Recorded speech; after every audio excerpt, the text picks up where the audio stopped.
What's up, everybody? We are live for yet another episode of Rip and the Silverback. I know we had that 1 week kind of gap, and then we picked back up on Az's channel last week, and we're back here on my channel this week. We got a lot of cool things that we are going to be discussing. Got a little surprise thing that I want to discuss with Az to actually open the show here in a bit, but we do have some other things to discuss that's cool that is happening kind of in both of our circles. But of course, we're joined by my I was about to say ho-coast, but that's not how you say that. Co-host. You call me a hoe? The Silverback himself, man. How you doing? I'm a hoe. Hey, a minute. What can you say? Ain't gonna change. Too old to change, Eric. Too old to change. I'm doing good, bud. How are you? I'm doing good, man. I can't complain. Lots of cool things happening, and we might as well just go ahead and get into some of those cool things right now. Let's go here. I'm gonna go ahead and add this to the stage if you guys don't mind. So Yaira number one hit a couple of cool milestones that this past week or so, a couple of days. So we are obviously over 17,000 books sold. That's huge. Over 10,000 total purchasers. Already added an additional 100 since we announced that, which is awesome. Picking up a little more steam. I have some things up my sleeve. I'm not gonna, of course, NDA myself by any means, but this May is gonna be special. We are not anything close to being done with the cool things that we have prepared for this campaign. So get prepared for some announcements. We've been in meetings galore this past week trying to green light it. And there's one that's going to drop on y'all's heads that y'all are not even anticipating. So also, as someone brought up in the chat, 7 copies away from cover A, selling 7,000. Wow. Total copies alone. That's one damn cover, man. So thank you all so much. We have, again, and when I say like it's more than a few, we have a handful of things that we have prepared for you guys with this campaign that's still left to go. So I appreciate all of you guys and the continued support. The fan art contest had some great submissions there. That ended last night. So shout out to everybody that joined. We appreciate all the fan artists out there. We will, as we always do, compile some data, and we'll see who the winner will be. Well, when I say compile data, I'm just basically saying that we will go through the submissions, approve, and then go through the actual winners. So really exciting, or really excited for that. We also have another cool thing that has this little mini campaign going as well. I'm going to share this really quick. If you guys don't mind, if you want to break down, what are we looking at right now as? We're looking at the real BBC plushies, which are available. Hey, I should just have it like this for the whole stream. Yeah, really. Why not? That works. Yeah, probably makes more fucking sense than me. I don't know. Yeah, we got the real BBC plushies are up for pre-order. Make ship. Every single one of them, all 4 of them, Maulers, myself, Gary's, X-Ray Girls, they've all hit the minimum target, so they're all going to go into production. If you purchase 1, it's $30. If you purchase 2, it's 5% off. If you purchase 3, it's 10% off. If you purchase all 4 of them, the whole real BBC crew, it's a 15% discount, and it's put on at the checkout. There you go. So yeah, go get them if you haven't supported them. Go get them, because once they're gone, they're gone. They're not going to be redone. That's it. All over. There you go. So 16 days still left. So go grab those. In the pinned comment, you will see both the Yaira campaign as well as the makeshift link that will have the real BBC's plushies there. So go support that if you have not already. Also, we got our mods. Appreciate that. Sheep Cityans dropping the actual link to this. I'm making it very easy for you guys to click that, order. Hell, just get the whole pack. Why not? Fuck it. Yeah, boy. I say go for it, man. So yeah. Okay. I want to open up the show with this. So we have we talked before about, at least internally within the company, about coming to the realizations of the just the maybe harsh, but it's a reality that we accept of the toy and statue market and the production of them, right? Okay. So the good news, which is what matters to the customers, is that we're not going to be hindered by these limitations of only getting it produced in one area, like in North America, because that quite literally is impossible. There's no infrastructure there to print at a mass volume like that. So we're over that hump, and we've accepted that reality, which means it opens up our opportunities there. So I want to ask you, obviously, as someone that has several figures that you yourself are into. You got, of one course, or two, just one or two, just a few of them that you have. Also, the show that you had been doing with Robert Meyer Burnett in Hot Toys, and talking about that. So you know a little thing or two. So let's just say, and this is for my information as well as maybe the audience too, because I know there's a lot of people that are getting into like the figure, the collectible aspect of it all. Brand new. Let's say if we start at a 6 scale, brand new. Let's say a little more detail. Maybe it does have, of course, the character, but a cool base alongside of it, right? Hypothetically speaking, we see those range in prices, right? What do you think would be okay? This is what the market is saying that is dictating for a detailed, solid resin statue, not a PVC, a resin statue. What do you think those are going for? So a 1/6 scale resin statue, which has a decent base. Okay, so you priced it up initially against the 1/6 scale posable figures. So because you need to get your medium, you need to get your understanding. So a 1/6 posable figure, a hot toy. I don't have any to hand because they're now all in the display cabinet. With a good base, because you can get a detailed base, will run you somewhere in the region of $250 to $350. Okay. Based on the material, US dollars, we're talking here. Folks. Okay. Based on what that may be. If you're dealing with a quarter scale statue, which is going to be slightly bigger than you're discussing here, a quarter scale statue with decent base, let's say based off human figures, humanish size figures, you will most likely be looking somewhere in the region of $450 to $550. Okay. So if you want to do a 1/6 scale statue, you would be looking again somewhere in the region of $250 to $350. Okay. With good detail, good base. If the detail was less, probably $200 to $300. Okay.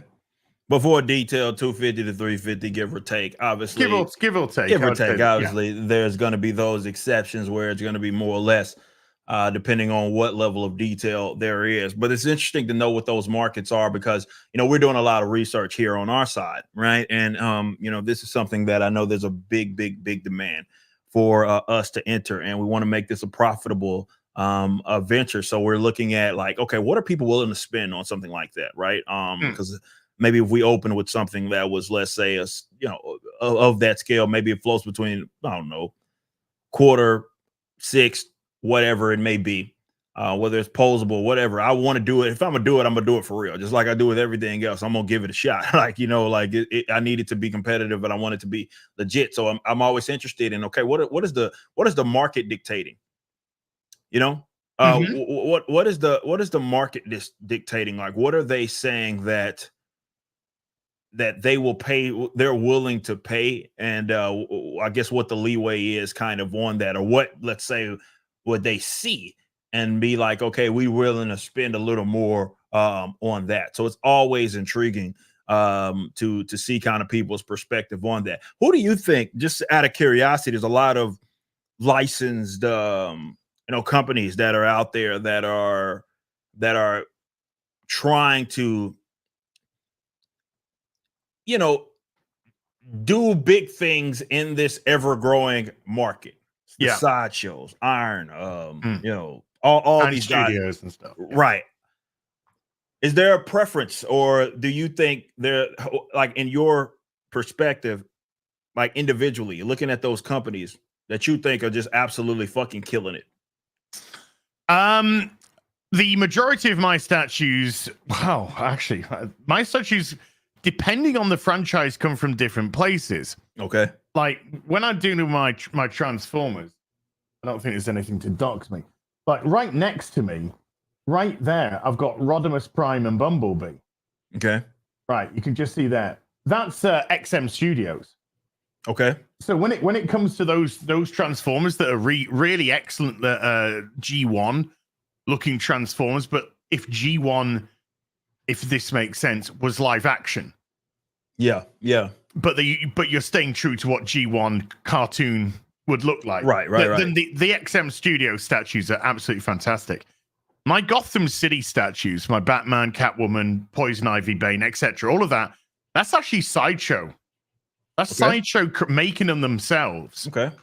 And they do an excellent job. And then a lot of my other stuff is actually coming from Prime One Studios. Okay. Well, particularly my Witcher stuff, but I've got a 1-in-2 Geralt coming next year, a 1-in-2 half scale Geralt. That had to cost you. Which is just as well. I actually paid it in full at the time, instead of having to wait. So yeah. So when it does release, I've just got shipping and import fees to deal with, but which is going to be enough. Prime One Studios is. I mean, they just recently actually had a showcase of what's coming, and there's some incredible stuff coming. They're doing the Witcher statues, my quarter scale Witcher statues, which were just phenomenal, absolutely phenomenal stuff. They are all. Now they come in at quarter scale, those Witcher statues, but due to the detail on the base, the heaviness of the base, the size of the base, they actually come in at around 650, 750. For the most part, if you can get them at the time, and then they just exponentially increase once that's it. Once that limited run's gone, they're out of there. But that's my sort of go. Iron Studios is always a good one as well, which you sort of mentioned on. But yeah, I would say that would be like my main cluster when it came to statues right now. So learning more and more about it. I have my statues. I'm not nearly as tapped in as I think people like yourselves are, and I do see that it's ever growing. People are starting entire channels, based on like just the collection aspect of it. And unboxing is really cool to see. How much do you think, like, definitely with those heavy hitters, right? Just like the ones that you mentioned, they usually have like point systems and stuff that are often tied to them. Do you think that has a lot to do with like kind of their growth? Like, is that like more or less an expectation from the customer that something like that is implemented within those companies? Or is it one of those like, it's not good, it's a cool little perk and it's not going to really move the needle as whether or not a general customer would invest in said company? If you are, right, let's say, for example, you put out an ISOM statue, right? It's just ISOM. This is it, folks, ISOM. Absolutely no point in having some sort of loyalty scheme attached to that.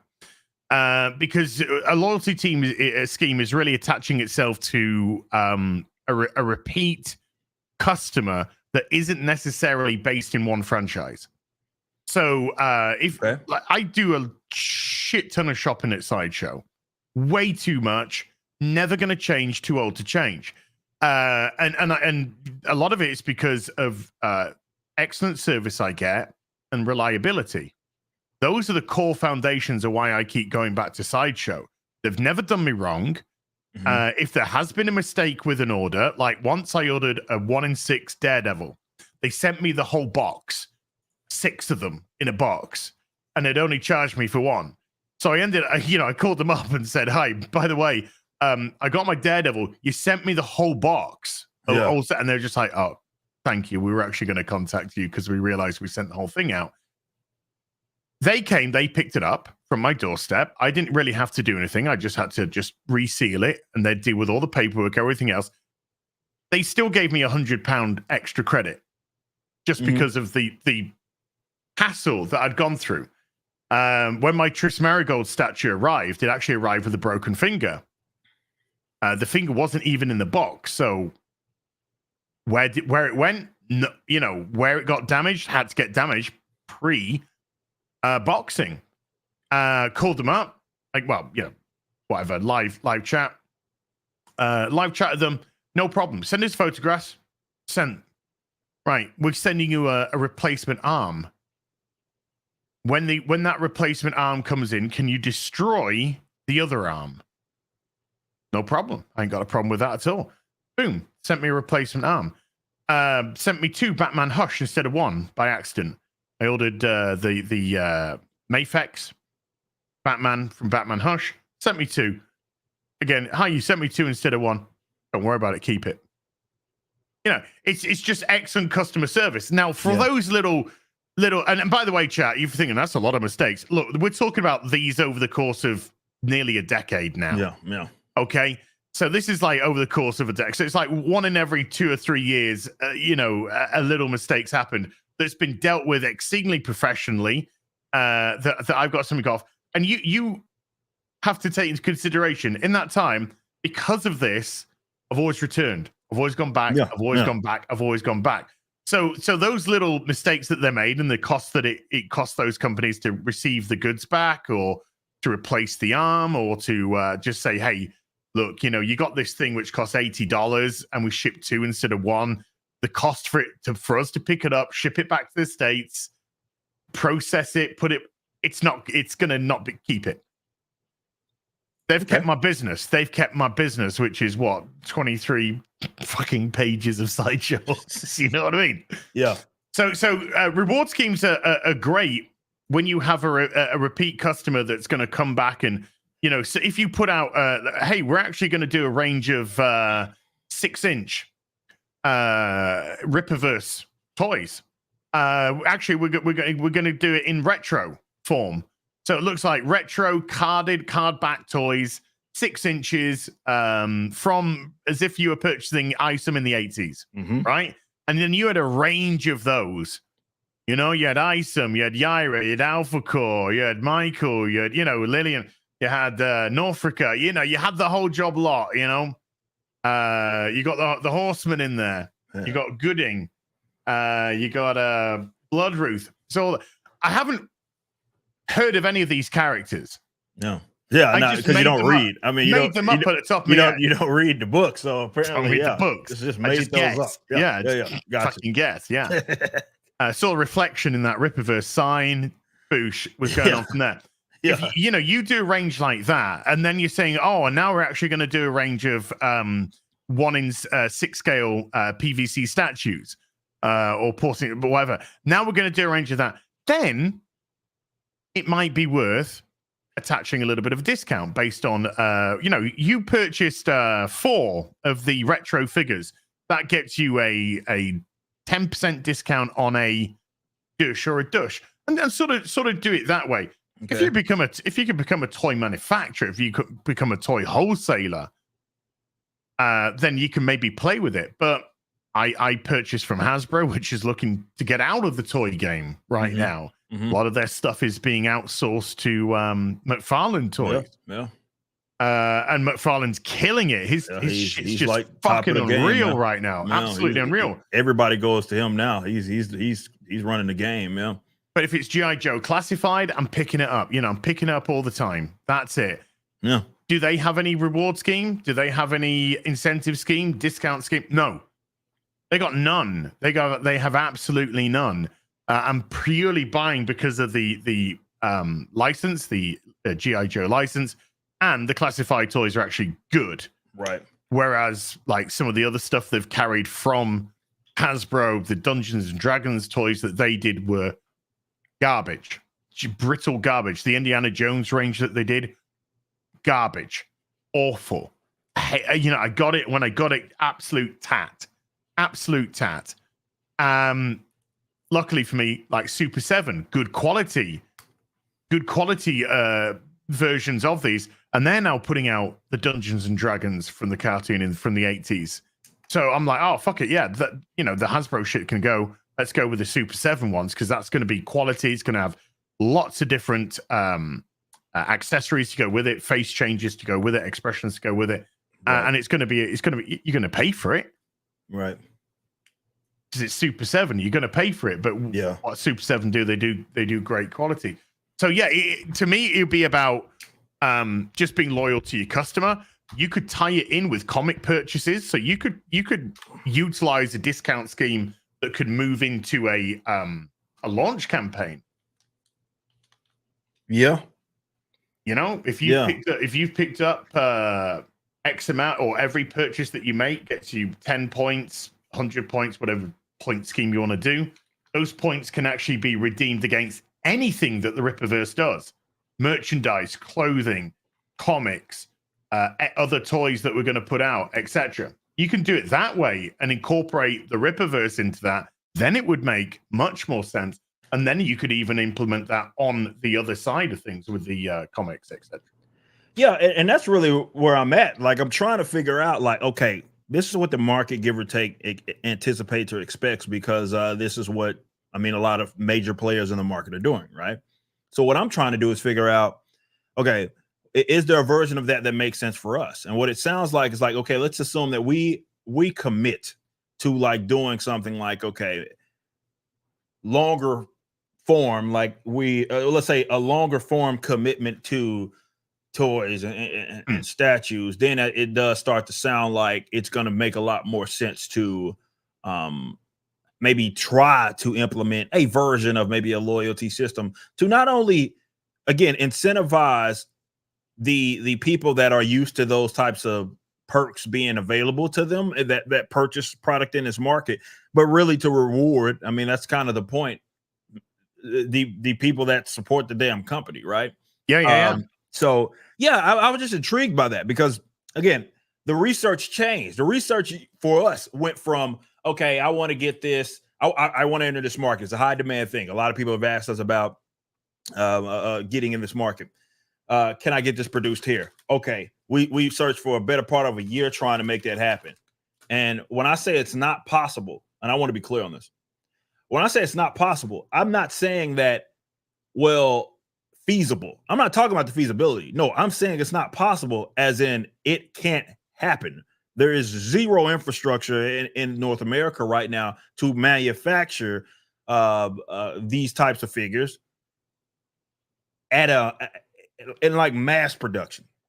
And 3D printing, as an example, hasn't even got anything fucking close to being able to catch up to like that demand yet. It's not there yet, right? So it's a lot that has to happen. That's more of a personal thing. Yeah. Right, exactly. To do like thousands of them, you're just fucking not going to do it. Now, this is why I said it's a good thing, because at least for our customer, because it's like, okay, well, that hump, we're over it. It just can't happen. Okay, well, that opens the fucking world up, right? And then it's like, well, we've accepted that it can't be done. So now we have to kind of go more, I don't even want to say traditional routes. It's the realistic route of trying to produce something now like this. Well, possibilities are endless. Possibilities are endless. When the world's your oyster and the world opens up. Yeah. Sure, you know? Yeah, it's endless. So we have done so much research on this because the company wants to enter in that market and be a decent player. And conversations have already been had there, but I just wanted your perspective as a customer, because this is it floats around the comic book space, but it is very much a different market, and there's a very different sort of a set of maybe expectations. Well, I mean, it could be. I mean, for example, I believe that the statues that Sideshow produce themselves that go under their banner, I believe that they are made in China, the actual statue, but they are painted in America. So they're actually painted in-house by artists who obviously operate to the specifications of what it is. So they are all what's classed as hand painted. Right. And I only use air quotes, folks, because when you're talking hand painting, you're not necessarily talking just brush. You're talking like airbrushing and all this kind of stuff. Right.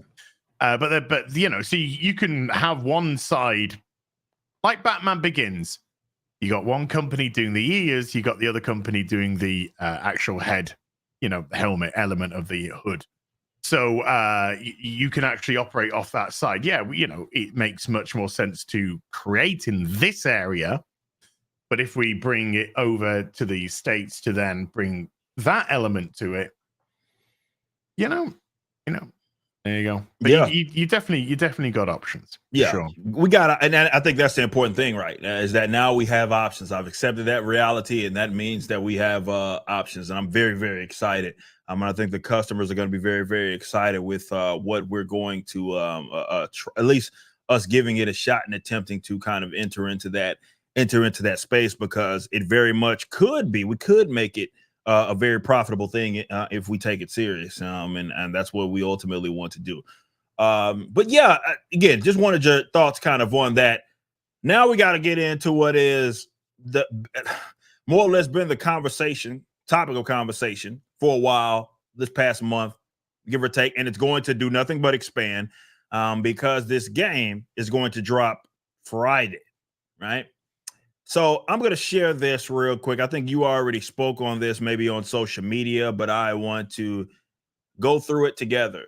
And this is an interesting article that it comes from Games Radar.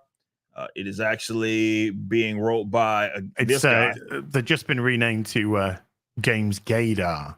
Yeah. This is Austin Wood here. He looks just like a guy that I would imagine that would write. Yes. Yeah, for sure. And this is the headline, if you will.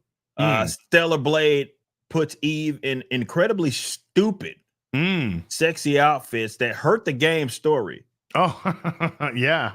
But despite the forced sex appeal, I actually love her detailed design. So this was the angle that I assumed that mainstream journals were going to, and opinion writers, YouTubers as such, was going to take on this. Definitely after the demo came out and it was so well received. This game cannot be denied from the gameplay standpoint. It just simply can't. So they can't really grill it based on anything other than some of the other things. And I thought that a lot of people were going to, including the people that were talking down on it, were going to find some sense of enjoyment from this game. But you can see with comments like this, they don't actually want to admit it. They didn't want to admit it, even though these good reviews are coming out. So this is basically being said, damn, you guys were right. This is a solid game, but I'm still mad about it. But let's read through what this guy had to say. Much of the pre-release discussion of Stellar Blade has revolved around appearance of its protagonist, Eve. After finishing the game and writing my Stellar Blade review, I expect the post-release discourse to be more of the same, so here I am discoursing. Stellar Blade has become a new stage for an old debate. It's been held up as a game for men of culture. Could you control plus it? Yeah. Please, because thank you. Yeah, no problem. I am very blind. No problem. I got you. Men of culture, he says, a throwback to a time when games were brave and sexy, as determined by a vocal crowd that seems hell-bent on ignoring how sexy games currently are and have been. No, I think it's more accurately a sexy lady, not a sexy game. It's a sexy lady. Sir, I know that you cried into your wife's boyfriend's arms while writing this article, but sir, it's not a sexy game. It's a protagonist that has an attractive woman, not some zipper-tit HTR fucking reject. Yes, and this is what trips me out about it. I think, and I would argue that what folks have been ignoring, their types have been ignoring, is the absolute uglification, if that is to be a word, of definitely coming out of the West games, right? So I think that's more or less what he's missing, because that's the context, right? That's why Stellar Blade ended up being, as my dog is just screaming at the top of her head for some reason. That's the context. Probably we talked about it, I believe, on the last we talked about it on the last show, right? Where we said, look, if this maybe was any other era, it comes out, maybe it's a solid, decently received action RPG. But because of the times, because we're seeing the uglification of a lot of these characters in this particularly Western game developers, it comes off as a lot more refreshing. Even look at some of the names that he's bringing up where he talks about some of these sexy games. Look at where these games are all produced. Well, he brings up Final Fantasy, Like a Dragon, Grand Blue Fantasy Relink. Great game. Yeah, but where are they produced? If this protagonist was the male version of what we're seeing here, what would be the term they would use, Eric? It'd be toxic masculinity. This is the female version of toxic masculinity. It's called femininity. Yeah. Yes. It's called femininity. That yes. and they can't handle femininity because we're dealing with fucking gender benders here. That's what we're dealing with. We're dealing with people that were pushing fucking pronoun nonsense, neo-pronoun bullshit, that are trying to blur the lines between males and females. Right. They got absolutely annihilated by trying to comment on Eve's body, even though it was captured by a Korean model. Mm-hmm. They tried to attack her looks as being attractive and pretty, you know, and not having a lantern jaw and double A chest like Mam Solo, for example, that looks ugly as fuck, you know, to go along with all the ugly as fuck, you know, your Abby-esque fangirls. And of course, that was designed by a female. It was also designed by a female. They despise the fact that people do actually enjoy looking at attractive women. They despise the heteronormative, as they would call it. I personally call it heterosexuality. Yeah, but that's just me. Fair. This is a guy that I would not leave alone in a room with a woman for fear of her safety, because he would classify himself as a male feminist #ally, aka potential sex offender. So no, the more that they cry in their fucking soup, ramen noodles, my bad. The more that they cry in their ramen noodles about this absolute trash, and when I say absolute trash, I mean their articles, their papers, the more they are selling the game to regular normal people. Because even though the internet is a magnet with a gravitational pull. So if you are a absolute fucking mentalist, right? If you're a mentally retarded fucking soy cuck beta like this dude here, you know, then when you go on, your echo chamber becomes that. Right. And then you meet up with more of these limp-wristed fucking allies that are henpecked. I never made a woman come in their lives, all this kind of stuff. The more they converse with them, then they get a group of them. Mm-hmm. And then they think, oh, no, our opinions are valid because there's now more of us saying the same thing, which is still, from the get-go, fucking retarded. Yeah. Then you put those people into a position of power, perceived power, which was once upon a time groups which owned these websites, which were making absolute bank, that were worth hundreds of millions, which are now worthless. You put them in that position, and then that becomes the narrative. Meanwhile, 99% of the real world out there is fucking normal. Yeah. And doesn't share these opinions whatsoever. The vast majority of people in the world that you go out, you could shake some hands today. What's a man? What's a woman? You'll get sensible answers from all of them. Are men and women different? Yes, you'll get sensible answers from all of them. What's the average breast size in America for a woman? I think it's a D cup. I think it's a D cup in the UK now. That might have something to do with other levels raising, but that's by the by. That's just by the by. You know, you'll get relatively normal answers from these people. They are literally displaying misogyny. The very thing. I mean, but we all know it's constant gaslighting. It's constant projection when they deal with this.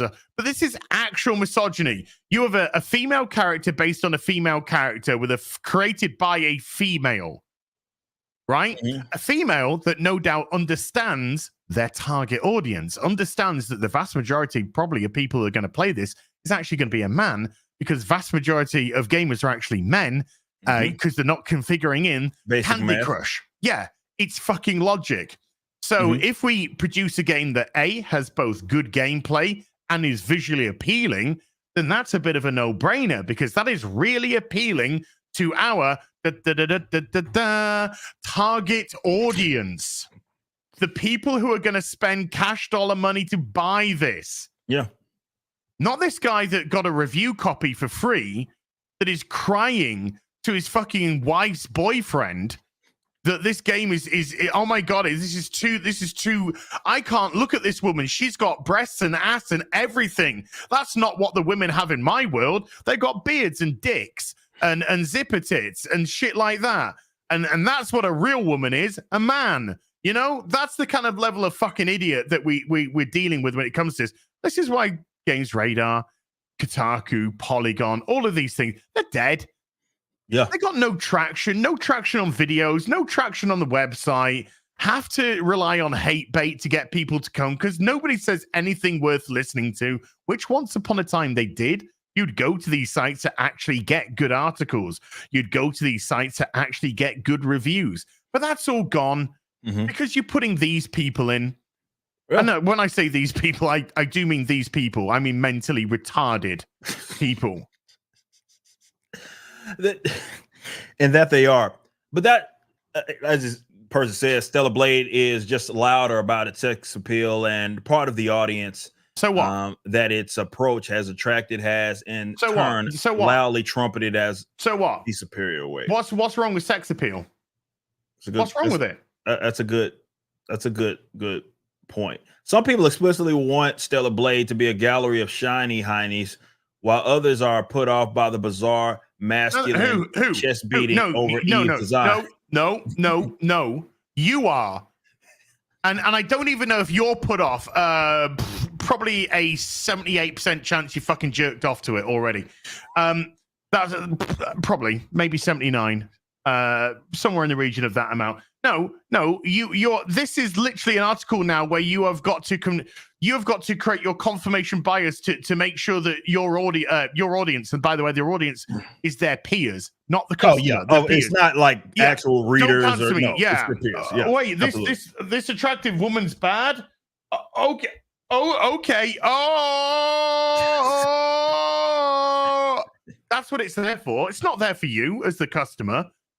It's not. No. It's not there in the slightest. It's there for their buddies, their pals, their feminists, their fucking pussy wearing hat fuckers. That's what it's there for. You know, a handful, and he's gone. Congratulations, well done. Pats him on the back, gives him a handful of kitty litter to eat. And he calls it a bizarre masculine chest beating over Eve's design, and have dismissed her as senseless, backward heterosexuality. Yeah. So all right. So heterosexuality. The only people that are actually complaining about this are folks that I believe hate gamers. They despise gamers. Hate women. Well, they for sure despise that actual women. Let's be precise about that for sure. But they don't like that heterosexual men particularly don't have an issue with this game and how that female is, or how the woman is presented in the actual game. So they're making shit up actively, like as if, okay, well, these people that are put off by it, okay, maybe there are those that exist, but I believe they are statistically insignificant. And by that I mean that they're not even worth tens of people. And they all work for Kotaku, the games radars of the world. And these are not actual gamers. I think these are activists pretending to be gamers, or maybe they're just using gaming like so many other people do in other industries. They're just using that as their vehicle for social change, or to bring about some sort of social change or social advocacy. That's what I believe. I don't believe that is a statistical. That is not a statistically, excuse me. Well, that's easy for you to say, Eric. Well, these are not relevant, so it's not even worth mentioning. But if you want to conjure up a problem and pretend that it's there, sure, you bring them up. You say that, yeah, there's folks that find this bizarre. They're put off by Eve and her existence. And I say, who the fuck are you talking about?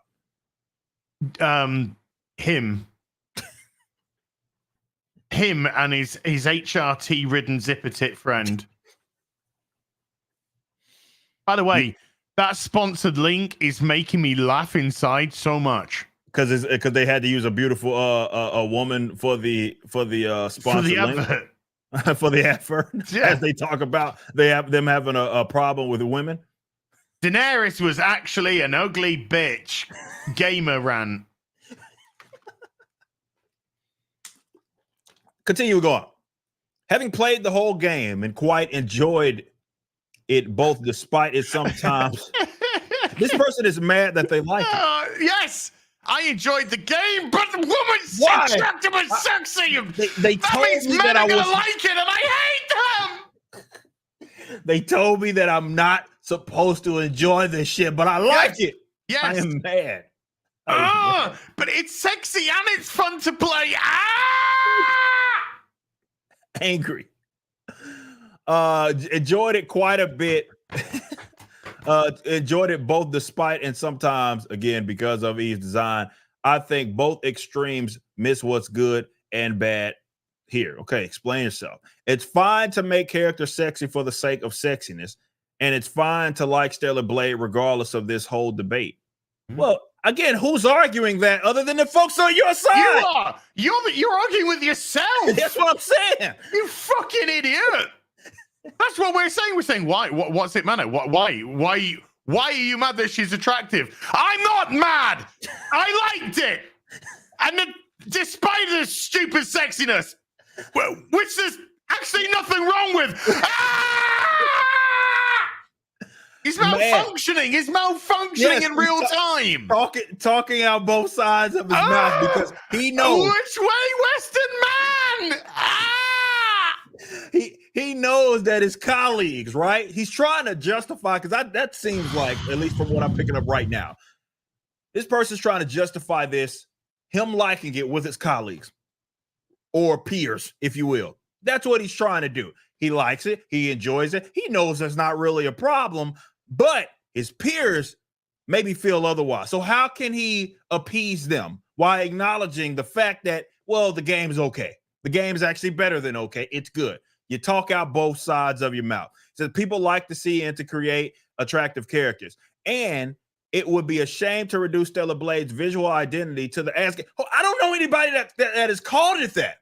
Well, I think people are calling it that simply to enrage people like this.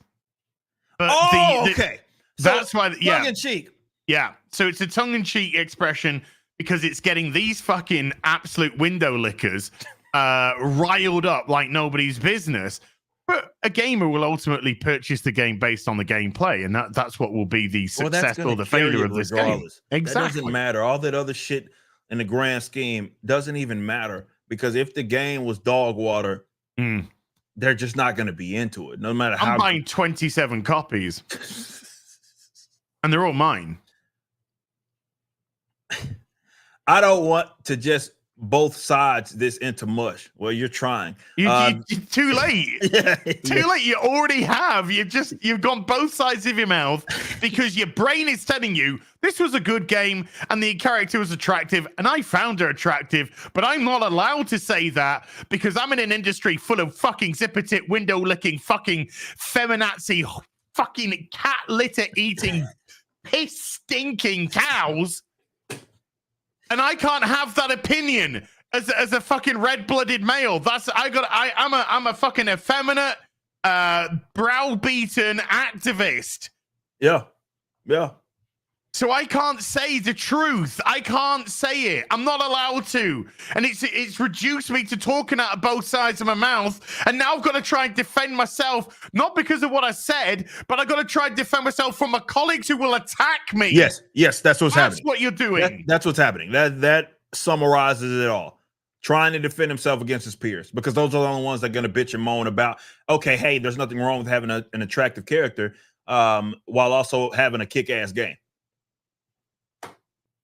It's not a problem. As someone with a lot of experience unlearning that same male gaze, you fucking you loser, man. Like, listen, like, who writes that, man? Imagine writing that chat. I'm gonna reread it real quick. This is what this can I just reread that? Yes, your turn, ass. I'm going to put my reality glasses on. Is that okay? Yes, go ahead. Okay, he said, I've got no fucking balls. There, I just read it with my reality glasses. He's just admitting he's got no fucking balls. I am not allowed to be attracted to a feminine woman in the industry with the people that I deal with. Otherwise, I will be cancelled. This fool said as someone with a lot of experience unlearning that same male gaze. The only way, what you're saying is I'm unlearning how to be straight. Yeah. I believe you. I fucking believe you. When somebody tells you what they are, believe them, Eric. True. Oh, this guy. This person. No, they're not a human. They're not a human. I have an editor scaring amount of thoughts on how Stellar Blade fails Eve, why I actually like her core design, and why I expect plenty of people to feel a similarly neutral way once everyone can play this game. To explain all this, I'm forced to once again break out my greatest superpower, asexuality. I don't even know what the fuck that means. Wait. No idea. Couldn't tell you. Asexual means not interested sexually in people. No, what you're trying to say, dude, is you can't get fucking puss to save your life, and this is why. Because your urges, your built-in fucking natural evolutionary urges as a man to be attracted to a woman is being overridden by your fucking ballless activism. That's what it's being overridden by. Your spinelessness, your cowardice. Yeah. It's overwriting honesty and having some integrity and standing by what you say, that you've spoken out of both sides of your mouth, because you are a coward. A coward. Gee, he's like that fucking guy from the when he's at the ministry and he just turns around and goes, I'm not gay anymore. No, I don't like men no more. I like ladies. But reverse. I'm not straight anymore. I'm gay. I'm man. I'm a manly man. That's this guy. That's this guy right here. Absolute. This is one of the most fucking pathetic articles, and that's saying something because it's not even from Kotaku. No, it's impressive. But this is one of the most pathetic, spineless, ballless, limp-wristed fucking articles I've ever had the misfortune to go through. It's bad. Oh my god, get some fucking balls. She's sexy but doesn't know it, they say. Or this No, she does. This article is not about me, but I should explain where I'm coming from. For me, no, please don't. Please don't. Just eat your kitty litter and shut up. We're about to go into some other shit. This is supposed to be about games, by the way. But I should explain where I'm coming from. For me, romantic and sexual attraction are not only foreign, but utterly undesirable. Oh my god, they're leaning into their asexuality. Okay, they're leaning into I'm asexual. You're not asexual. You're not asexual, dude. Women do not find you attractive. They find you repugnant, right? And I'm not saying that from a physical side, you know? I'm just saying as a human being, they see what you like, and a woman is absolutely just finds you grotesque. Because a real woman, an actual woman, not the things that you hang around with, an actual woman is attracted to a man that has some fucking balls about him, that has some testosterone, some masculinity, some take charge, can make decisions, can fucking do something off their own back, off their own forthright, without having to fucking get the permission of somebody because they're worried that a Twitter post might cancel their career. Yeah. You got paid a handful of gravel for this article. You don't even have a real job. Why would any fucking woman on planet Earth or man take you remotely fucking seriously as a partner?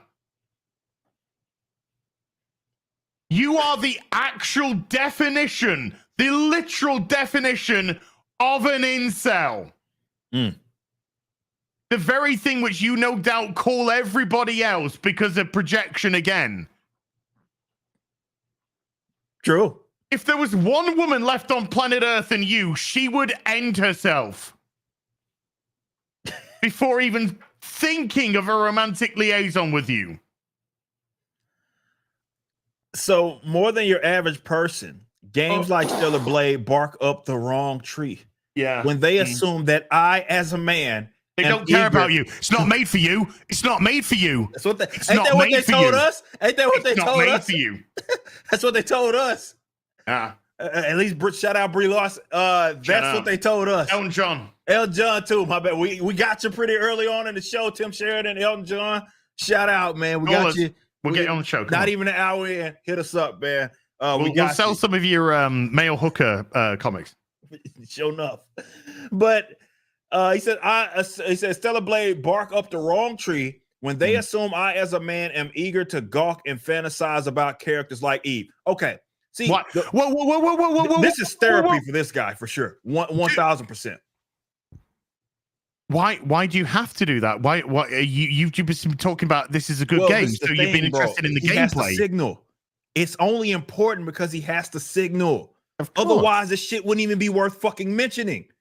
This whole thing. His life isn't worth mentioning. The only reason this shit is being mentioned is because this is a roundabout way for them to signal to their peers. Yeah. So they're trying to cling on to this asexuality nonsense to say, even though he contradicts himself in the first couple of paragraphs by acknowledging the fact that that the character's attractive, right? Like, yes. It simply acknowledges that. But because he doesn't want to admit it, he leans into this superpower that he supposedly has. And asexuality, that's bullshit. I don't believe it. I think he's But no, of course it's not asexual, because if it's asexual, he wouldn't even be bothered about the character. That's what I'm saying. It wouldn't be a point of contention. There'd be nothing. So he's talking fucking shit. Yeah. Because he's a games urinalist. And that's all they can fucking do. This is therapy. It wouldn't matter shit to you if you were actually asexual, but you're not. You're internet asexual, aka fucking absolutely repugnant to everybody on planet Earth. Yep. Because they have one fucking sentence conversation with you and they realize exactly what you are as a human fucking being. Yeah. If you were actual asexual, not fucking 99% of fucking trans Twitter, which is just attention-seeking fucking morons, who have done everything in their power to destroy the actual legitimate people who suffer from gender dysphoria, and you've turned it into a fucking sideshow joke. You're one of them. Yeah. Asexuality means you wouldn't be bothered. You wouldn't be bothered by buff men. You wouldn't be bothered by skinny men. You wouldn't be bothered by fucking zipper-tit women or fucking Eve. You wouldn't be bothered. It wouldn't affect you. Yes, because he's full of shit. And this is look at the next sentence, right? Look at this next sentence. God. She's hot. I like her. Sir, you are not asexual, sir. You are just undesirable, sir. He says, I like her. I consider myself sex positive, but I truly, from the pit of my gut, do not care. That is... Wait, he's a sex positive asexual. Shut fucking out of it.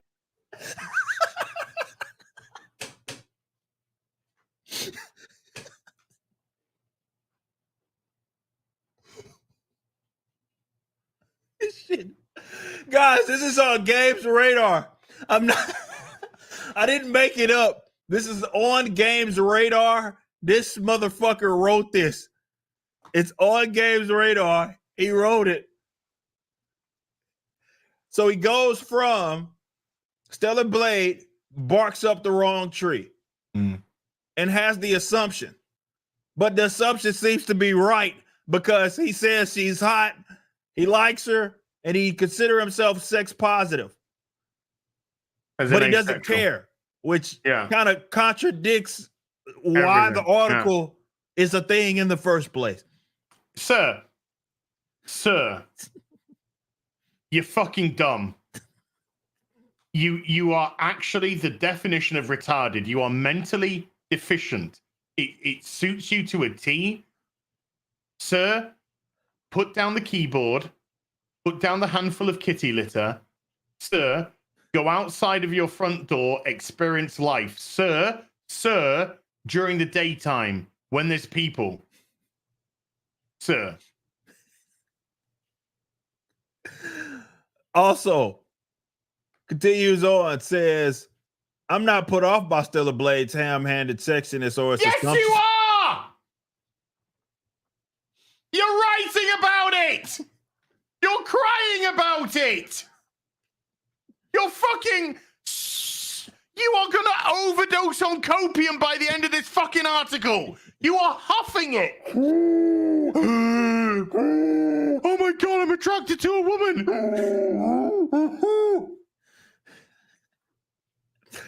He says, but I am sensitive to the critical of tone. You're fucking sensitive, all right. In storytelling. And Eve's treatment undeniably hurts the game's voice. Why? We're about to find out. The problem is not that Eve is sexy. There's nothing wrong with her body. She's not a walking trope built like a snake that swallowed some melons. Her body is based on a scan. Oh, you're acknowledging that. Body is based on a scan of a real person, so her figure is demonstrably realistic, even if some outfits inexplicably move her navel around or add 50% more ass onto a woman who's already trying to fit 20 pounds of ass into 10 pounds of pants. Excellent. Love that junk in the trunk, baby. She also jiggles like a bag of pudding nailed to the wall. Have you ever touched a breast? Sir, have you ever touched a breast or an anus? Sir, have you ever had your hands around a woman's mammary gland or a woman's buttock cheek? Sir, they're quite wibbly, sir. Says nailed to the wall of a moving train. But what did we expect from the developers of said game? I like loads of details in Eve's design. Well, you didn't like the jiggle. No. She has incredible brows and lashes. Yeah, that's okay. I love the little baby hairs. He wants to say breast. No. What we call this for? I'm from in the South. He's high siding, bro. And what that fucking means, he's fronting. And what that fucking means is that he know goddamn well that those aren't the things that he cares so fucking much about. He's just trying to appease his fucking peers. Yeah. That's what he's trying to do. Very nice cheekbones. Fuck off, mate. You're looking right at her fucking jubblies, and you know it. Nice Charlies. And the pores on her cheeks, he says. Brows. Fuck I love that she fucking has brows. Natural belly fat while being slim. She's a great, based off of actual woman's body. Yeah. She's a great looking character, and it's genuinely fun to put her in many outfits, accessories, and hairstyles that Stellar Blade offers, some of which are plenty fashionable. I mean, of course, it is customizing characters in a video game staple, or is a video game staple. For my money, Eve is sexier and cooler in outfits that actually have enough material to embellish and insinuate. She absolutely rocks a leather jean jacket and jeans. Or leather jacket and jeans. Okay. And that's... Why, does that remind you of your fucking wise boyfriend? The problem is that Eve's sexiness is totally divorced from the rest of the game and her personality. Is this a review of Stellar Blade, or is this a review of fucking Eve's body? Bro, I told you, it's therapy. That's what it is. It is cope. It's therapy. He's working himself through that. He likes this. He likes, Eve. He's gonna, in a week's time, this guy might come out as straight. he might come out of the fucking closet as a heterosexual. Come out the closet as a as a straight journalist, as a straight fucking white male. I've been living a lie. I'm really into women, and I'm gonna sing it from the rooftops. I love women. I am a straight white man, and I'm proud. I'm completely and utterly undesirable to any female on the planet, however. But I am proud to be heterosexual. He says Stella Blade wants to be taken seriously despite how strangely this comes across. I think this is why a lot of people don't like how Eve looks. Sir, can we have a moment of silence after that last sentence, sir? As strange as this comes across, as weird as... Yes, it does. It comes across as very strange, sir. Well, he says that he thinks that he starts this next sentence by saying, I think this is why a lot of people don't like how Eve looks. I don't know who said that other than his colleagues. Mm-hmm. That's it. Actual gamers that maybe are interested in the genre. It's more of an action RPG. Who doesn't like how Eve looks or said that they don't like how Eve looks, other than the people bitching about people that like how Eve looks, which is not gamers. At least that's what I pick up. Characters like Bayonetta, which they finally mentioned, own and flaunt their sexiness, in games like Hades are inextricably sexy. Probably butchered that from corner to corner. That's partly why they're so beloved. This stuff is hard to pull off convincingly and memorable when done well. Everyone being horny in and for Baldur's Gate 3 comes to mind, but Eve's amped up sexiness is a weird outlier. She has next to no interest in her own appearance or sex appeal. At most, she mentions her hairstyle one time. See, to me, what I pick up from that is that despite her being sexy, and maybe I'm feeling this wrong, but at least it's recording this person's assessment. But despite her being basically just an attractive looking character, female character, that's really it. They don't harp so much on it that it interferes with the gameplay. And I would put that as like more of a positive, would you not? Of course it is. This guy's a lunatic of epic proportions. Ada Wong, Claire Redfield, Jill Valentine, incredibly attractive women in the Resident Evil world. Not a single time do they harp on about how pretty they are, attractive they are, sexy they are. Because this is going to shock this fucking urinalist. But the characters are attractive for the viewer. Yeah. Whereas they act as a person would. I know, for example, I am gorgeous. I am a fucking unbelievable handsome man. Tell him. Right? I have to live with that day in day out. Do you hear me saying that every fucking stream? Huh?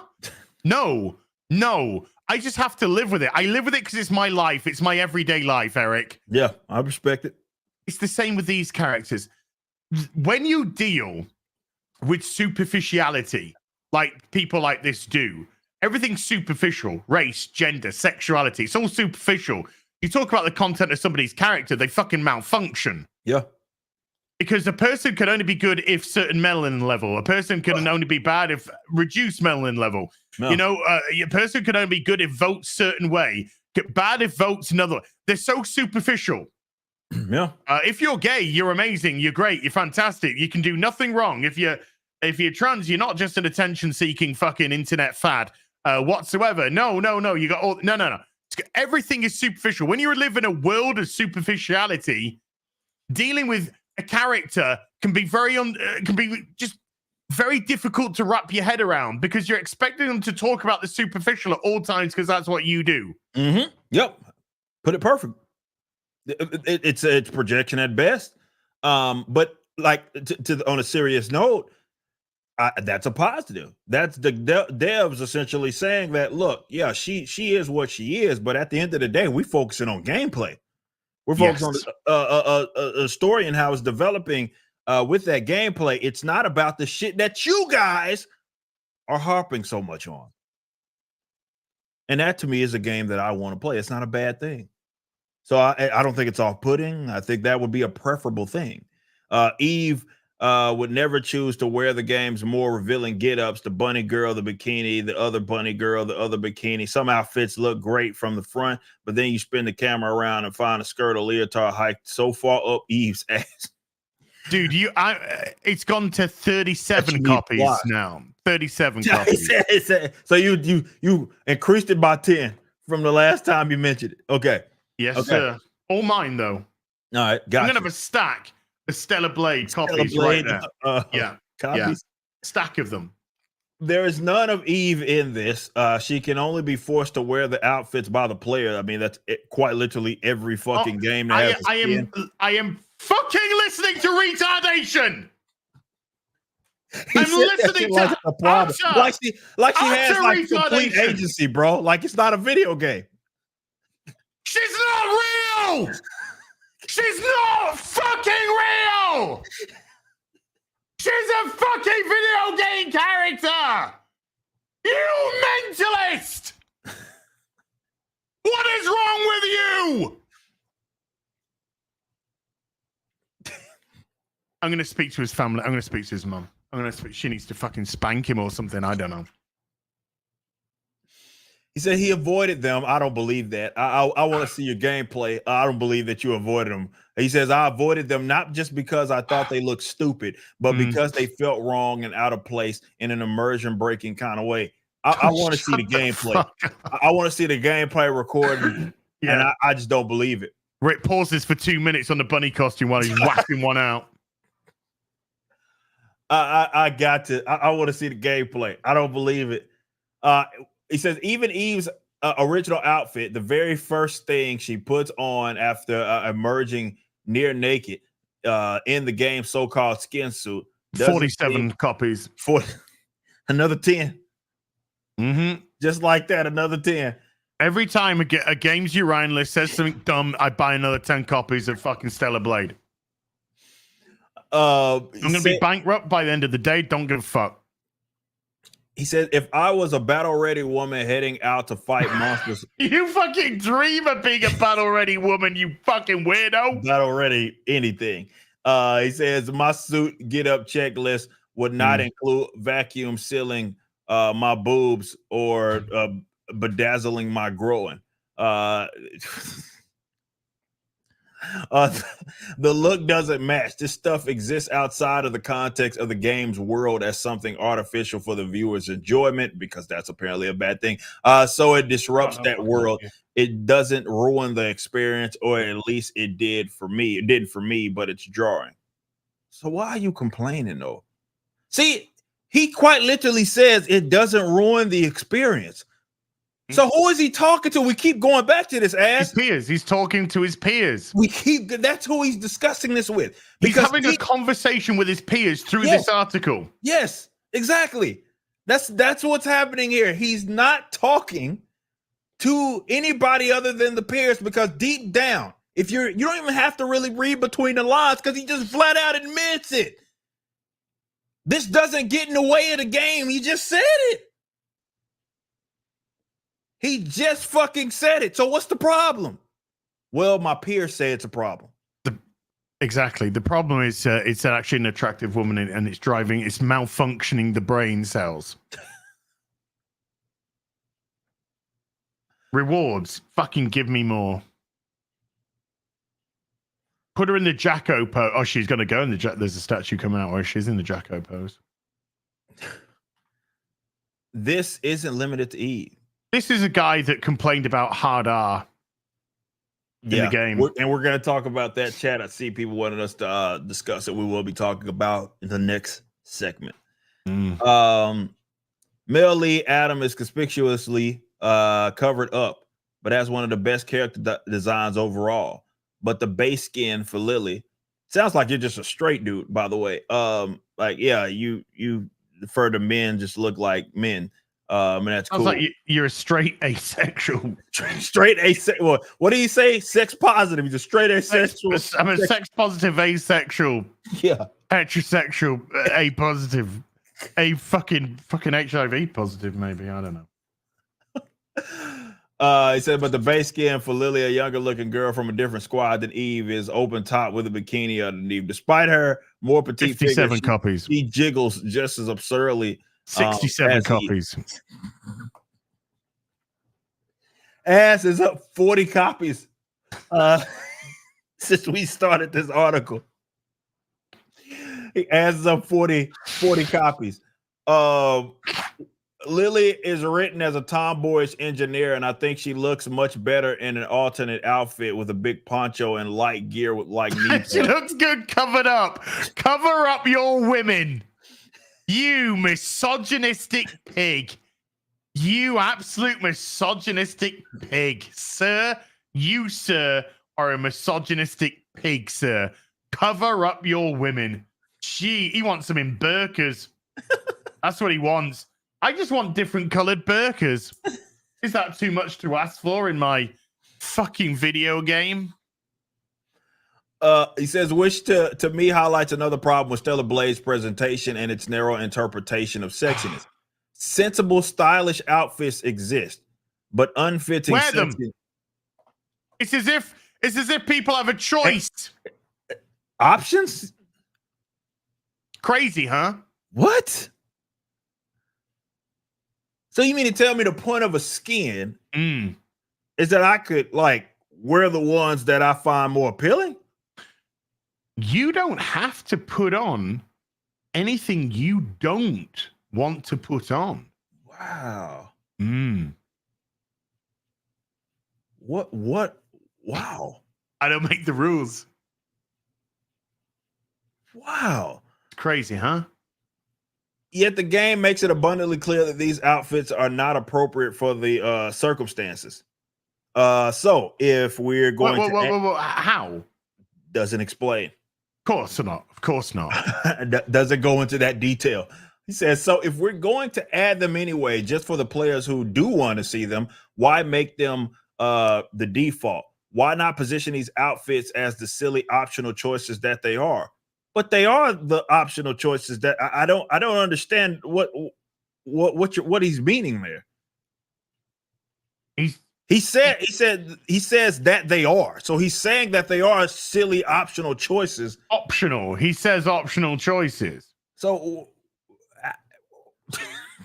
this guy's sentence to sentence, like there's gaps in both of his fucking cheeks because he's talking out fucking both. He's got smoke coming out of his ears. It's gone.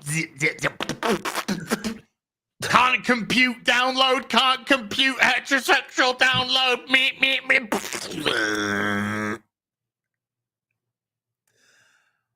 He doesn't know what fucking optional means. Sir, optional is the opposite of compulsory. Sir. Maybe I should be saying ma'am. Maybe that, I don't know. The characters will look sharper up front, and the people who like the sexier bits could still knock themselves out. You can just easily say, I like the sexy look. Why don't you just wear the less revealing ones? That is what I did in my playthrough.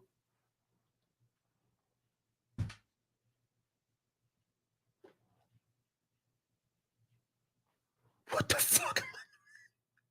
What the hell was that other ad? What the hell was the other paragraph about then? All right, fuck this. I'm sat on the floor. I haven't done this for a while. Oh, now. This is where we live. This is where we live. He said, and it's good that option exists. What is wrong with you? What is wrong with this person? Oh my God. He says the priorities feel odd for an otherwise straight-faced action adventure game. I don't get it. He's upset that the options are there, and he himself says, And he prefaces that with a question. The question being, right here, he says that some people would say, why don't you just wear the less revealing ones? And then he replies by saying, that is what I did in my playthrough. I had an option and I took an option. I had an option and I took the one most preferable to be. Yeah. No, he didn't. He didn't know, Eric. He took the one that was more preferable to his work colleagues. To his peers. Yeah, to his peers. Did you play that stupid? And that's why he's fighting. Yeah. Oh God, that bunny suit. That was disgusting. You didn't put that on, did you? No, I put the black burqa on with fucking optional visor down. There's nothing inherently wrong with liking these outfits. Oh my God, bro, this guy's a trip, bro. He's on fucking meth. He's on fucking crack cocaine or something. This guy's a trip. Or with games having this material in it. So you don't have a problem, okay? You don't find anything wrong with the games having those outfits. You had the option, right, to select the outfits or not select the outfits, and you made the decision to not select those outfits because you wanted to want the ones that were more preferable to you. I'm on 177 copies. Ass is up by like 150 copies right now since the start of the that deserved the whole 100. That deserved the whole fucking 100. The absolute fucking malfunction of paragraphs. He says, I just wish the developers had gone all in and made more sexy stuff that actually looks good on Eve. Finkel is Einhorn. Einhorn is Finkel. Finkel is Einhorn. Einhorn is Finkel. Something she would feasibly wear.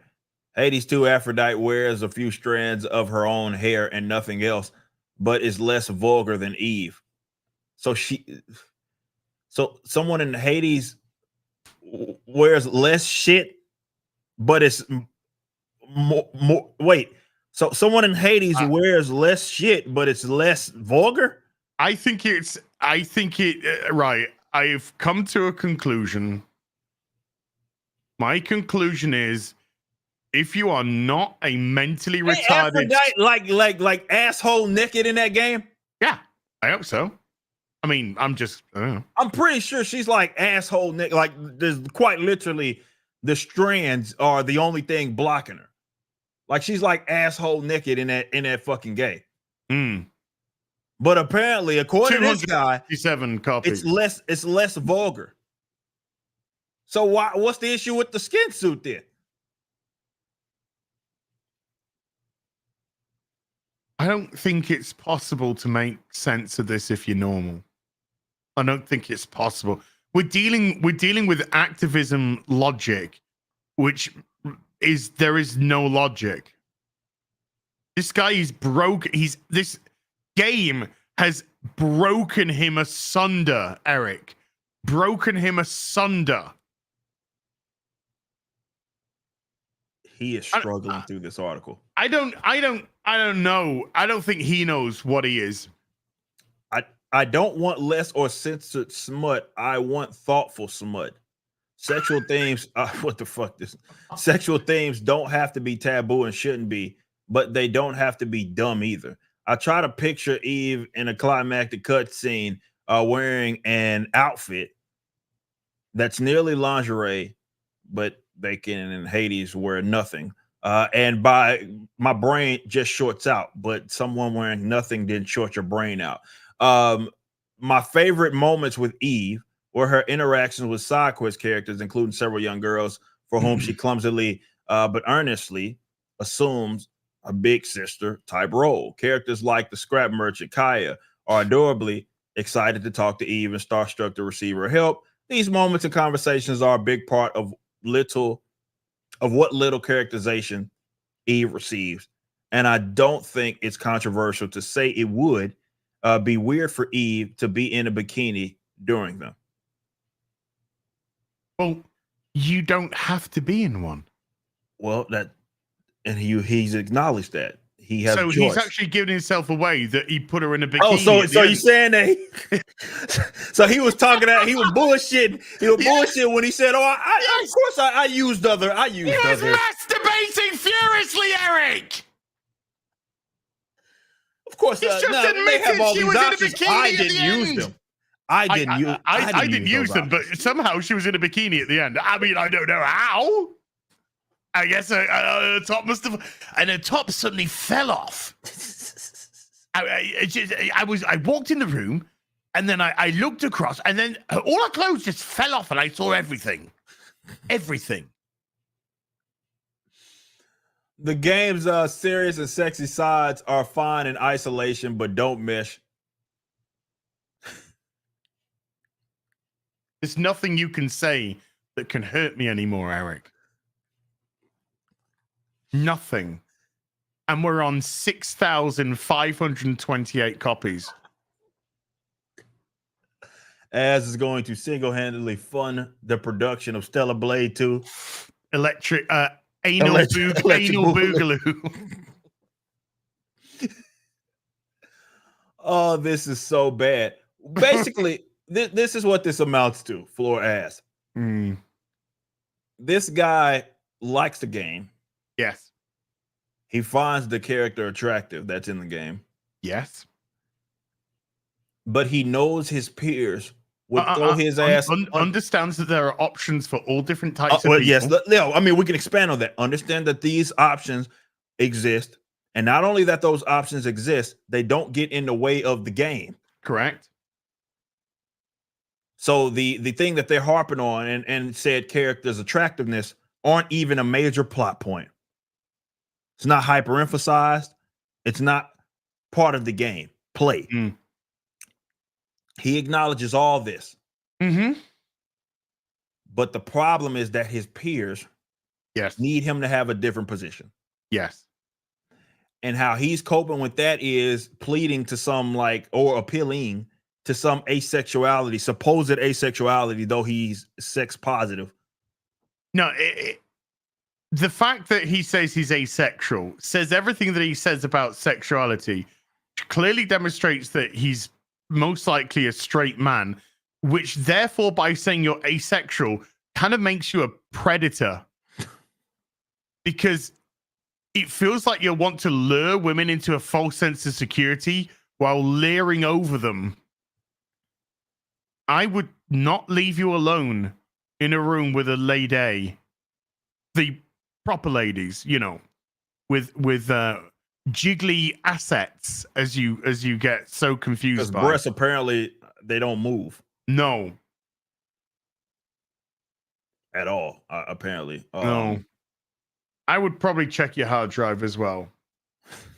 I would probably have not the FBI. They'd take it and they'd keep it.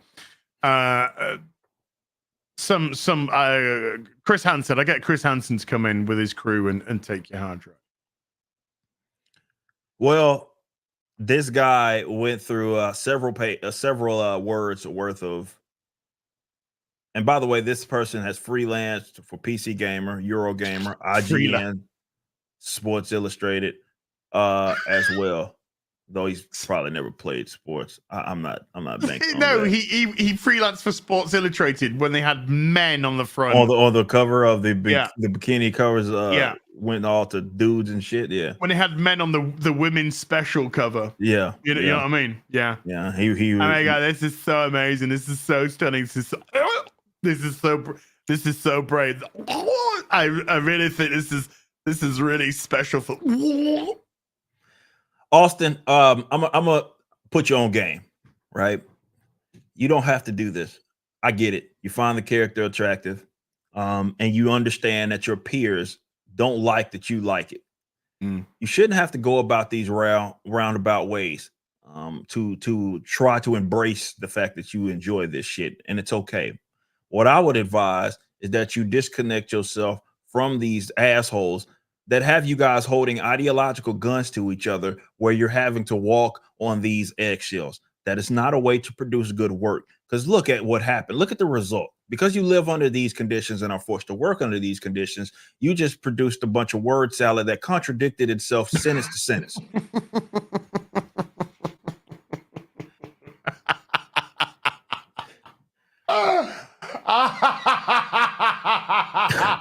One sentence.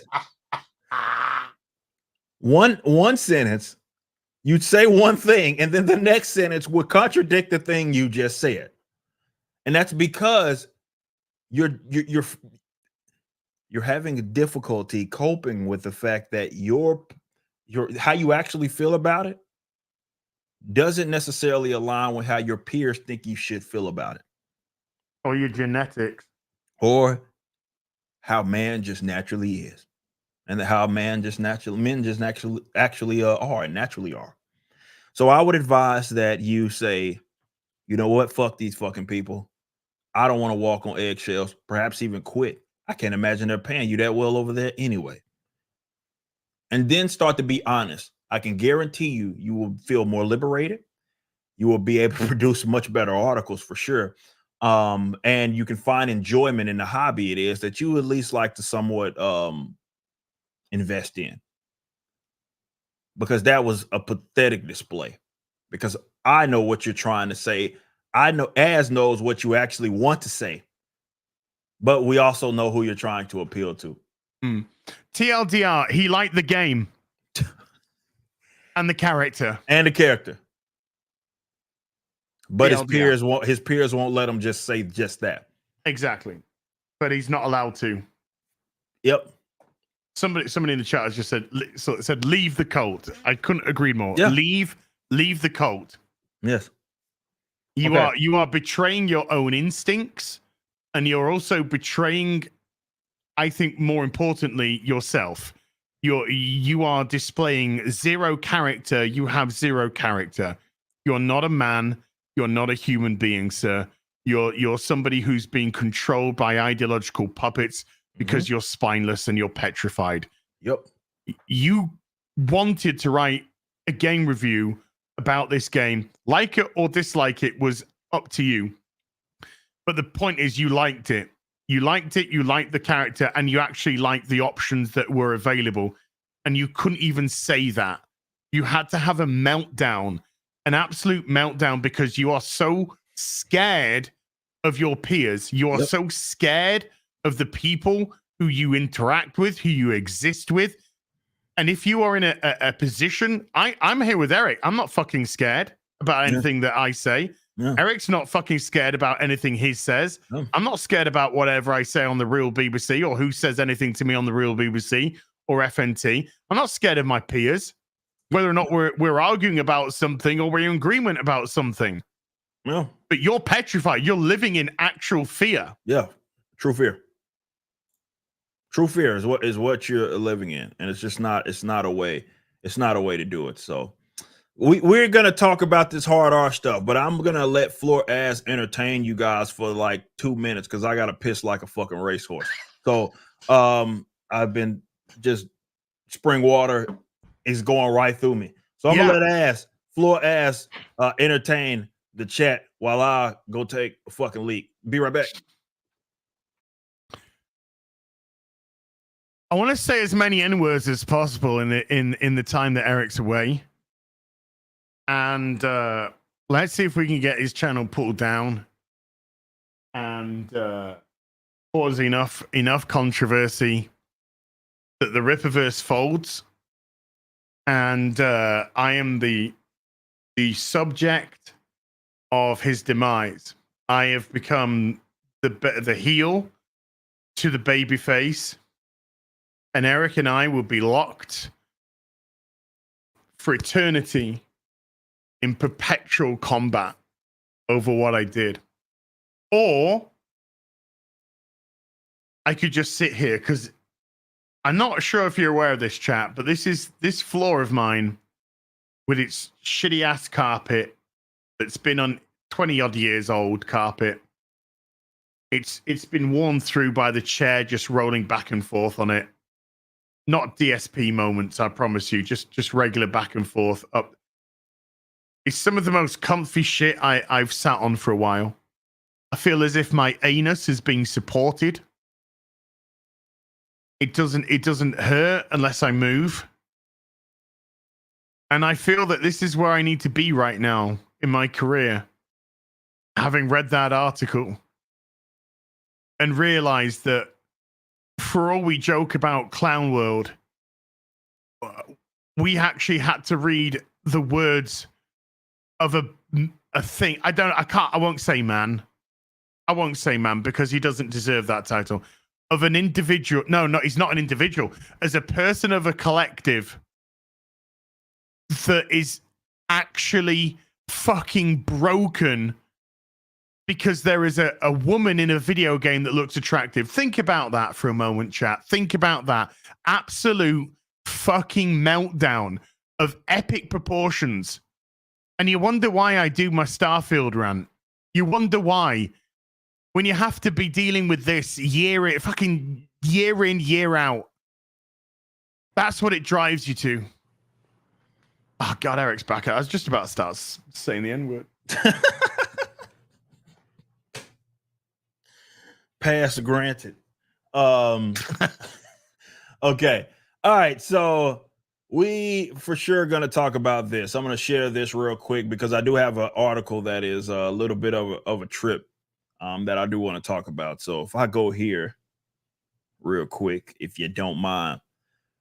Now, there was a journalist that got an advanced copy.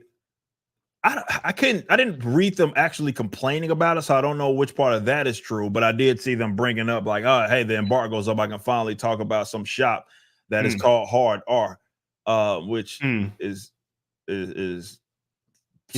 for some reason offensive because it has now been replaced with Crime R. Now, the reason why I bring this up is because I have another hilarious article that we're going to go through really quickly. This was prior to that. I believe that is the only thing that is unfortunately censored there. But prior to that, you had Jade King here, who is a editor for probably a dude. The Gamer. Also seems to write gay stuff as well, like right here. This shocks me. Not at all surprised at all. As wrote almost 2,000 articles for The Gamer. So we are dealing with an absolute kitty litter.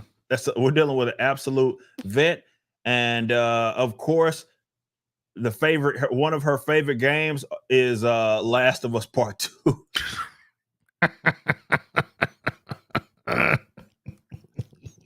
Of course it is. So take that in whatever way that you may.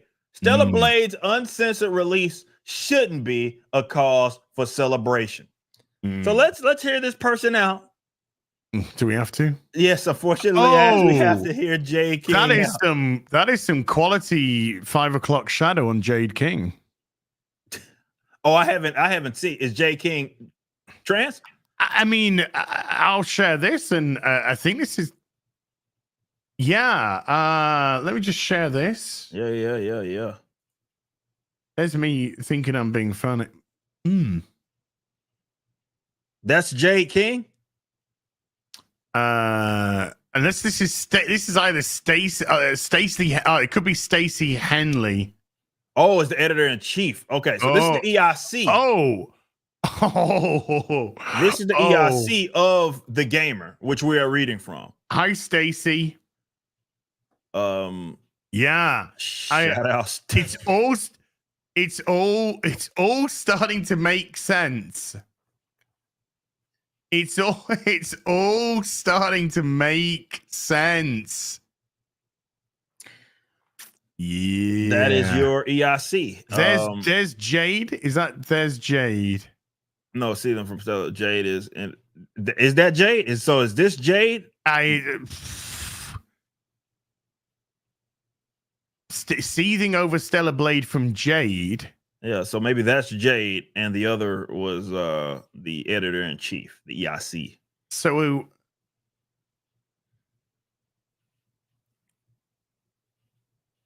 so there's some hypocrisy Jade there. King. So we got some hypocrisy. Capcom is horny as hell, and I'm totally here for it. So again, Yeah. What is it about these journals talking out both sides of their mouth?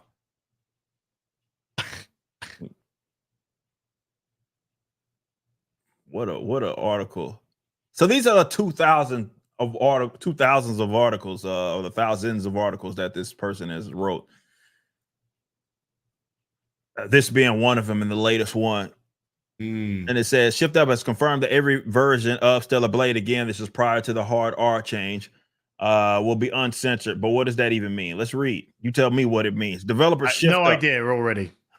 has announced that Stellar Blade will be launching uncensored across all territories ahead of its release, putting to rest the non-existent fears that this game will be nipped and tucked in the name of censorship. Was this ever the case, or is it being held as a victory to continue the newfound culture war the game has been caught up in? I think Jade tucks. I don't know if they nips.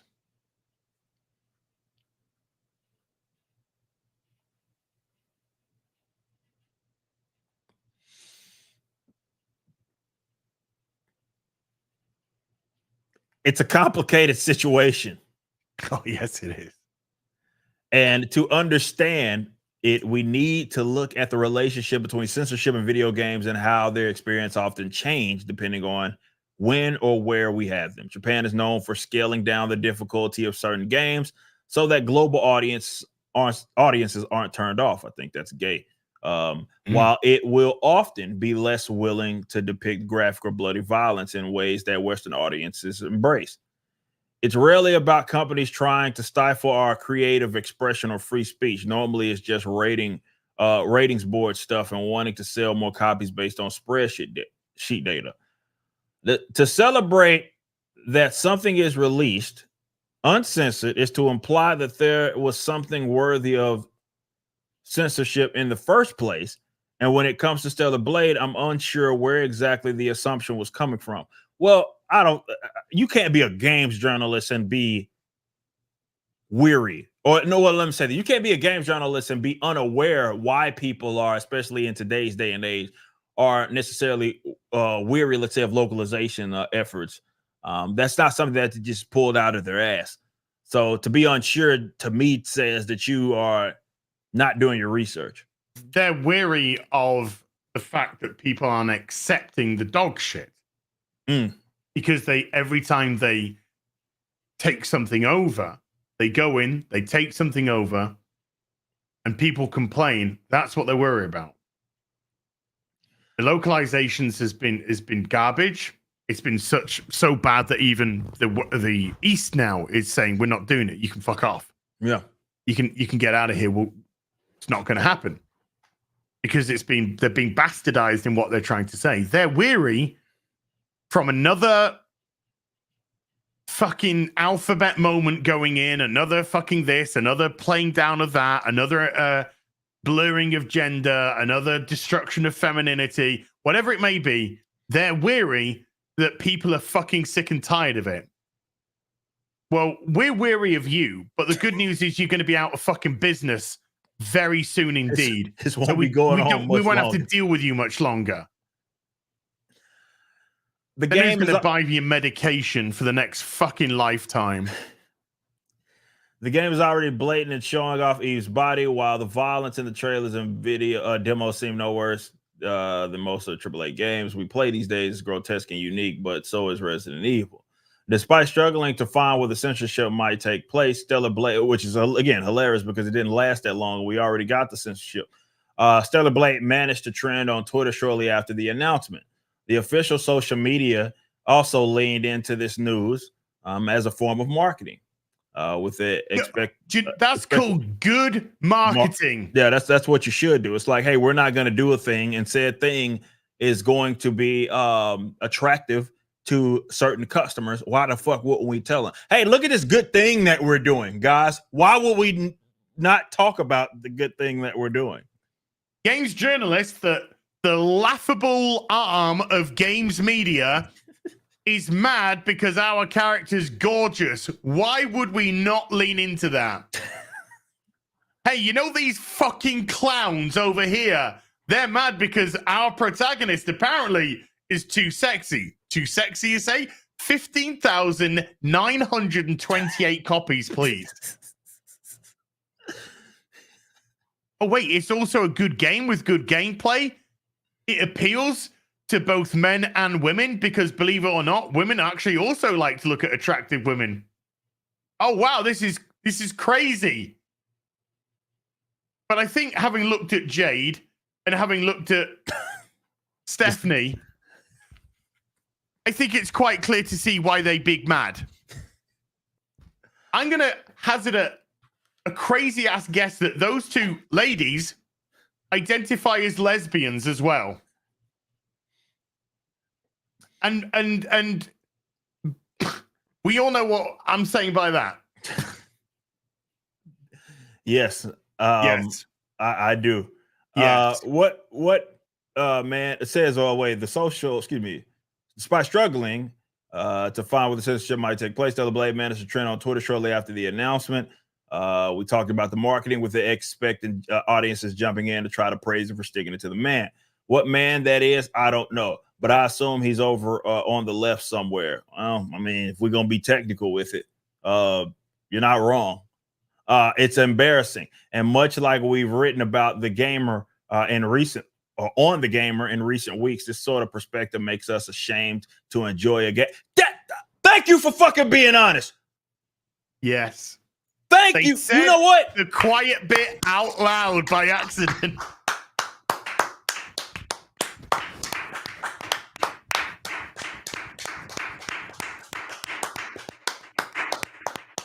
This is what we wanted the other guy to finally admit.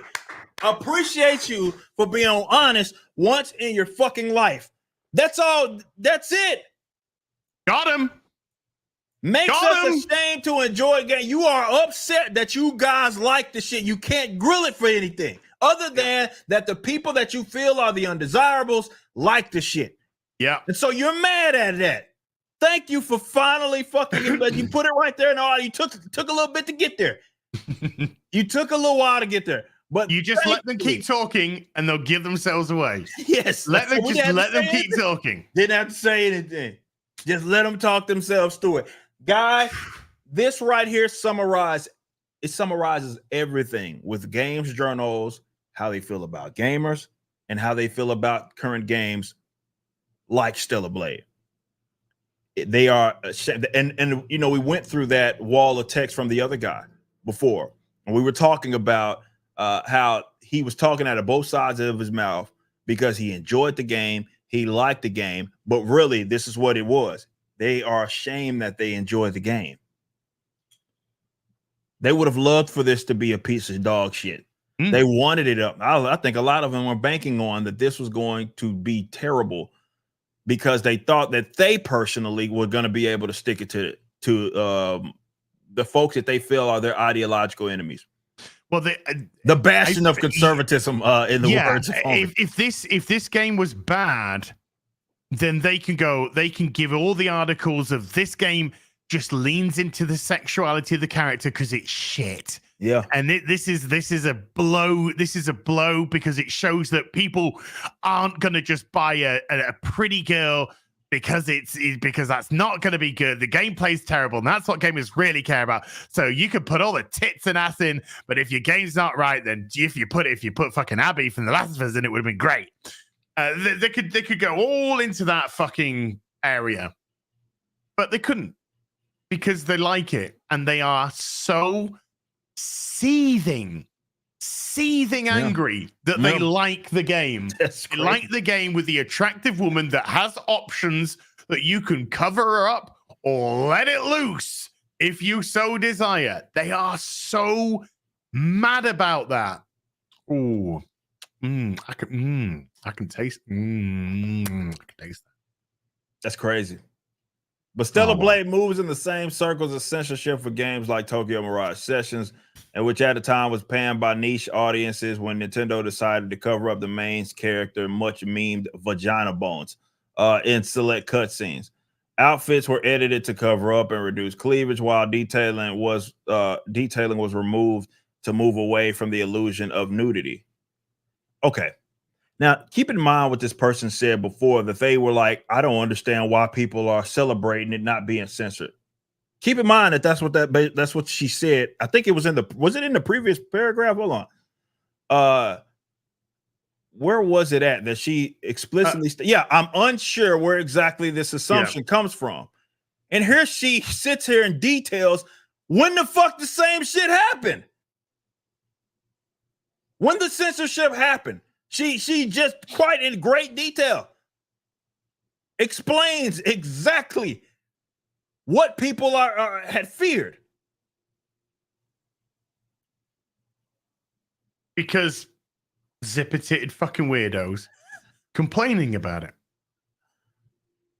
How dare I tell you what, the day Japan says, you know, fuck you, West, we're just not going to bother anymore. That's the day I take the first plane out to Japan and fucking I will claim political asylum there. I claim asylum away from the West. I don't think it was necessary. Okay. And in years since, we've seen far more risque designs in games like Fire Emblem and Persona, but back then Nintendo was dipping its toes in a more mature direction. Mature? No. It's not mature at all. If it was mature, you could fucking deal with it. Oh. That's the irony. If it was mature, that you could fucking cope with it, but the fact that you can't cope with it demonstrates your absolute immaturity about body and sex and gender.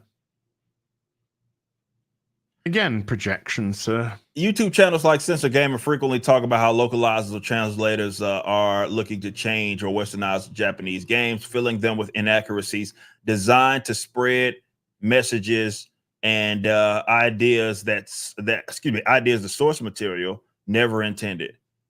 There is no historical value documenting how games are adapted or changed for each region, but it is a mistake for audience to constantly approach these altercations with a hostile attitude. Why?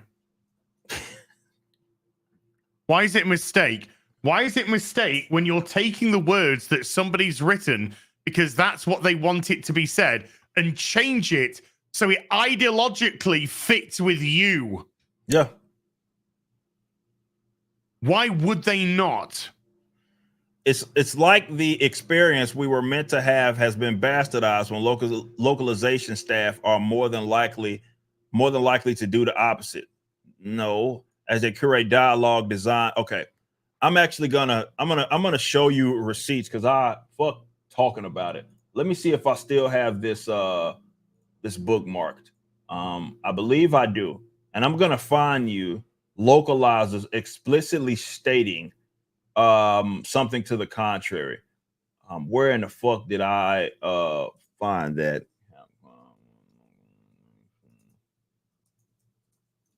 Oh man. Okay. Damn, that's not it. Where is it? All right, here we go. Right here. I found it. So keep in mind, I'm going to reread it for you guys. So, you know, everybody's on the same page here. Let me copy that real quick. Okay. Now, I'm gonna reread it real quick. It's like the experience we were meant to have has been bastardized when localization staff are more than likely to do the opposite as they curate dialogue, designs, and other references to best fit their intended market. Now, all of these decisions are going to be right, but by turning it into a culture where there are no room for debate, we don't help you do it. Okay, so basically, this is a gaslight. Like, hey, actually, they do kind of the opposite with the localization, as if they're not bastardizing.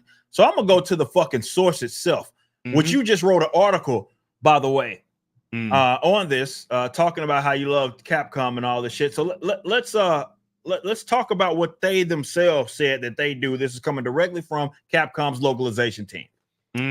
Character design and development must be culturally sensitive. What may be acceptable in one culture might be offensive in another. Localizers play a crucial role in ensuring that characters are relatable and respectful, avoiding stereotypes or other references that could be perceived as negative. So to me, and they also go about this in this inclusive language and representation gay shit. So to me, that says that Capcom, as far as the localizers, are saying that they are doing exactly what she's gaslighting me or attempting to gaslight the audience into believing that that's not what actually is taking place, and y'all are just talking about culture war nonsense.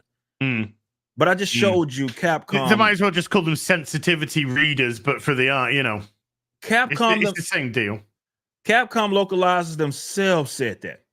And by the way, I did a long video on that. If you guys want to go watch that, I know it's because of what I just showed may be news to you guys. I talked about that post coming directly from the Capcom localizers themselves. So just showing you guys, nobody here is making up fucking anything. Shift Up hasn't specified exactly what in Stellar Blade will remain uncensored in globally released versions, which begs the question, well, why would they specify what would remain uncensored if it's just going to be uncensored? Don't quite understand the point of that. Which begs the question of why it was worth bringing up in the first place. It was enough to bait anti-censorship gamers to join the conversation and see this marketing announcement as a hollow victory. It almost sounds like you're saying that Shift Up are good marketers. What they're saying is don't tell people what we're doing, because if you do, then they'll start complaining, because we're doing we are censoring. Don't tell them we're censoring, please, because if you tell them we're censoring, they'll know that we're censoring, and they'll want maybe the uncensored thing because we want to censor the thing. Censorship is when people don't believe the lie any longer. I certainly wasn't, and I played and enjoyed the Stellar Blade demo more than enough to put money down on the full game. What are we bitching about then, man? Here it goes. It's the same shit with the other dude. What are we complaining about, games journals? Well, you already told that they like the game. Yeah, that's what they're complaining about. Yep. That's the complaint. Yet it already feels tainted. Good. Oh god. You know everything about fucking taints. Like, we'll look back on Stellar Blade as a pawn in this fruitless battle for conventionally attractive women in video games and lack of censorship that proves once and for all the gamers have won. It sounds like you're a games journalist that doesn't like gamers. Stellar Blade is uncensored, but until you show me exactly what was on the chopping block to begin with, this proclamation means nothing. If anything, it does more harm than good. And that's the end of the article. This is coming from, again, Jade. What was her name? Jade King. Jade King. Jade King has a problem there. But speaking of games journals, one of the last things that I want to discuss, because I wanted your thoughts. I hadn't had a chance to discuss this. Now, look, I don't know exactly what's going to come of this, if anything, because people patent shit and never use it. It happens all the time. But as reported here, Sony patents an auto play game feature, which allows AI to take the lead. Allows AI to do journalist job for them. It's not a game then, is it? Isn't that core to it? That you have your input has something to do with the sort of output, if you will. Like, that's kind of the interactivity is core to the gaming experience, I'd argue. I would as well. Okay. Because that is, I think this is going to be correct. To me, that's what gaming is about. Yeah, like that's specifically what gaming is. Well, they filed a patent for an autoplay feature, as documented here, seemingly giving the wheel over to AI for those moments when you just want to watch the game. Oh man, they're proving me right in so many things that I've said over the years. Just want to watch a game rather than play it. Instead of forcing your partner to play it, instead AI can take control. And subscribe to Dr. Disrespect. No, watch somebody else play it. I'd say me, but you already are. Yeah, boy. So I'll say this much. Won't say much on it. other than this. Do I think this is corny? Absolutely. Again, will it come into fruition? I don't know. I know in PS5, one of the touted features was that there were going to be like these guides, right? I don't know anybody that actually uses that shit, but there's these like guides that are basically on the game that can show you how to do certain things, right? And this to me seems to be more an advanced version of this. You get you're playing Souls. Hopefully that shit's disabled, but you're playing Souls, and God forbid you can't beat this beat this particular boss. Well, let the AI do it for you. Um, to me, what this does is perpetuates to me what I feel is wrong with gaming, and that is that there's this massive appeal to the lowest common denominator, and I think gaming suffers overall and as a whole because now you have attracted these people that aren't really gamers, are they? They're not into games, but you're trying to appeal to them. Now that doesn't mean they're going to buy your game. I'm not saying that this is going to be a game changer for certain studios that are going to take advantage of this feature, right? If they're putting out, let's say, PS5 games, and they're going to make sure this is active for them. I'm not saying that that's going to happen or not going to happen for that matter, but I do believe the fact that it's even entertained does speak to that. Well, we have a bunch of non-gamers that are calling themselves gamers, or maybe you're not gamers. Yeah. Well, that's the argument that I would make. You're a fucking tourist. That's the argument that I would make. Game developers themselves say when it comes to gaming, the gamer chooses the path of least resistance, which essentially means when you make your games really dirt easy, even if you offer higher difficulty levels, a lot of people will just choose the dirt easy because it's the path of least resistance. Yeah. Therefore, the game becomes hollow and shallow and not what it should actually be. That's why when Soulsborne games came along, they were so popular. Because at last it's like, thank fuck, there isn't an easy mode attached to this. Right. It is a get good. It is either a get good or over fucking level yourself, whichever one you need to do. But even then, it doesn't guarantee success with the game. That's that because people needed that element to it. If you just fucking buy a fucking cartoon, buy an anime, buy a CGI movie. Resident Evil, they do CGI movies, they do video games as well. Yeah. Just buy one of them. But leave the fucking gamers alone. Leave it fucking just stop it. Sony, oh my god. Oh, I'd slap you in your tits if you hadn't had them fucking cut off. Oh man. Well, we'll see what will come of that and if that will end up being a thing. And I'm sure the games you're on the list will be taking advantage of that. Well, we're 2 hours into the show, so let's get into the super chats finally. I appreciate all of y'all joining us for this episode. We got Josh Kelsey with a $20, no message. Shout out to you. We have Glizzatron with a 5 gifted subs. Thank you. We have Gray Man with the CHL 5 says peace of my hard R's. Shout out. Who's Frank? Yeah, there it is. Garfield's Bizarre Adventure with a 5 says, "Yo, Ripper, if you and Ass had to choose a character statue, you would you want to see? Personal Valdez statue. I mean, the easy answer is going to be Ira, for sure. To me, yeah. I mean, if it was just one, I would say be Yaira or Valdez. I can go with that. Yep. I think that Yaira specifically is going to be a that would be my number one choice. Yeah, that's going to be the layup of all of them. So for sure. But Valdez, call me. DB with a 199 says, Eric, why do you keep failing? I know. Eric, why'd you keep failing? I know, man. I'm trying, man. I'm trying to get out this $1 million rut that we keep that we're stuck in right now. The 7 of them at least, right? Sheep Cityan with a 10 says Austin Wood looks like he has the moral and physical constitution of a wet bag of marshmallows. The type of guy to tip before he orders. Snack tray was his nickname. Dude, he doesn't tip. He doesn't have the money, Sheep. Good point. He doesn't have the money to tip. He got a fucking handful of gravel. for these true. articles. That is true. Actually, speaking of tipping and food and shit, I'm texting the wife to see what is.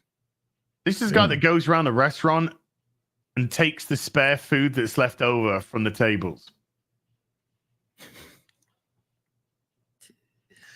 Appreciate that. He says, buy Stellar Blade as well. Thank you for that.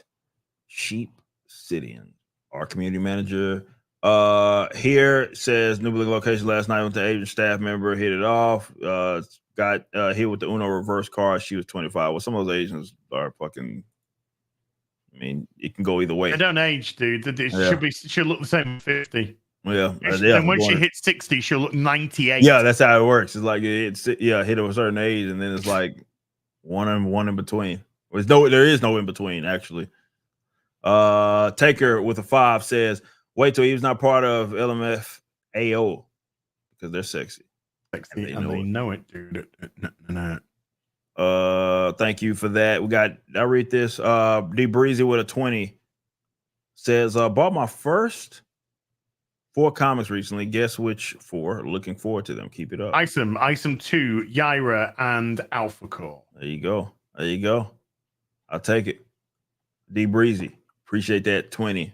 And you can, if you are listening, can take advantage of that pack that we have that gets you everything. We have Avery with another one. Says the crazy part is folks who identify like this always have a type of look. I've seen some Henry Cavill looking mofo be asexual. Yeah. That's a good point. Yeah, I hear you. That's a good point. Good point. Shout out Avery. Best name I can think of for 6 months says everyone in the chat is now dumber having listened to this article. Yeah, you scored no points. Yeah, that's true. First is Madonna, now as is Striker Pose Pretty. Says Cider, Hype with a 2. What's up, Cider, man? Good to see you here, man. Shout out. We got Celtic with a 5. Said Jesus Christ. These niggas can't tell us these characters are fake, then make a 180 and complain like Eve is a real person. Yeah. I know. Yeah. But she's a real person, essentially, because she was based off a real person. That is very true. Physically, and that's what's got them even bigger mad. Yeah, because they can't be like, oh, it's the unrealistic exactly expectation of the female body. They can't say nail head, hit it. They can't say that. And that's what they wanted to. They wanted so badly. They want to say, "Where are her organs?" Yeah. Yep. They wanted that. badly. We have CJ with a 5 says the only way to get journalists even more mad is to make a Riververse game with the Ira dressed like Stellar Blade girl. If I can get the money and the team to come up with an action RPG in the format of a Stellar Blade, hit me up, shift up. Let's do it. Hit me up. Independent. I don't know how much Sony probably buying your ass all the way out after this shit, but still, if you're independent, hit us up. Hit us up. Jump Call X with a 10 says surprisingly IGN USA said 7 out of 10 for for story and characters being a bit bland, but it looks and sounds that play is great. Also, certified baddie was used to describe her in various outfits, says Jump Call X. Interesting. Yeah, they wanted to dislike this. They really did. Oh, big time. They wanted to, and it just backfired. Check with a 5, which means that this game has to be undeniably good. Forcing your partner to play these people are abusive, says Harry Toe. The problem IGN have with their 7 out of 10 is they know they can't go below the 7 out of 10, whereas some they elevate to be 7 out of 10. This is one that they know they can't lower, but they know if they downplay it below a 7, and people are just going to call them all kinds of shit, so they go for their safe 7. Yeah. But they want to give it an 8. You know they want to give it an 8. 8 or 9, shit. Yeah, you know that. Harry Toe with a 46 months says, I finally got to watch a live episode of Ribbon Silverback. It's even funnier when live. Yeah, you get to hang out with the chat as well. It's always a good time, man. Thank you. Stephen DeLeo with a 5. What's up, Black Stan Lee, Black Walt Disney? Says, at hello ass, he warms up tea in the microwave. Get him out of mods, ban him. See you. Him. Appreciate that. Get him out of here. And I believe I flew through pretty much all of those.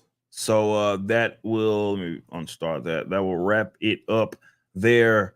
So, okay, Az, what else you got this week? I know you were moving around and all kinds of shit, but are you back to where you're gaming, or what's up with you this week? Friday, I'm playing that ass game. Okay. Because Stellar Blade comes out Friday. Yep. So Friday we're gonna have a big Stellar Blade sesh leading into the 299th episode of Friday Night Tights as well. Wow. Tomorrow I want to do a video about the ass game. So there's going to be a Stellar Blade video coming out titled "Games Journalists Cry into Wife's Boyfriend's Arms Over How Good Stellar Blade Is." Actual title of tomorrow's video. Respect that much. Well, there's that. I'm looking forward to it as well. I don't know if I'm gonna stream it. We'll see. That'd be a nice little return to gaming stream. Do it if I can do it. But Friday will be the day that I could do it. If there's gonna be a day that I could fit that in, it would be Friday. So perhaps I'll do it as well. We'll see. I'll keep you guys posted on that. But other than that, man, we got a lot of cool things lined up with the Riververse. So we'll keep you posted on what's going on with that as well. Appreciate all the continued support. As pinned on the comment, you got a couple of things that I'd love for you to check out. Of course, the IR1 campaign, but also the Real BBC plushies that are available. You got 16 days left.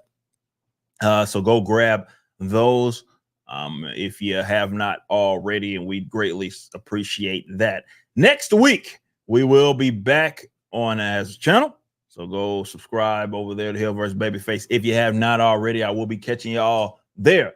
But other than that, it's been a phenomenal show. Very Stellar Blade heavy, but nothing wrong with that. It's been a great show. We'll catch you guys next week. We appreciate you guys hanging out with us as always. But we got to bounce. So until just next like time. Eve's ass. Yes. Got him. Until next time, y'all be easy, man. We'll be seeing you, and peace out.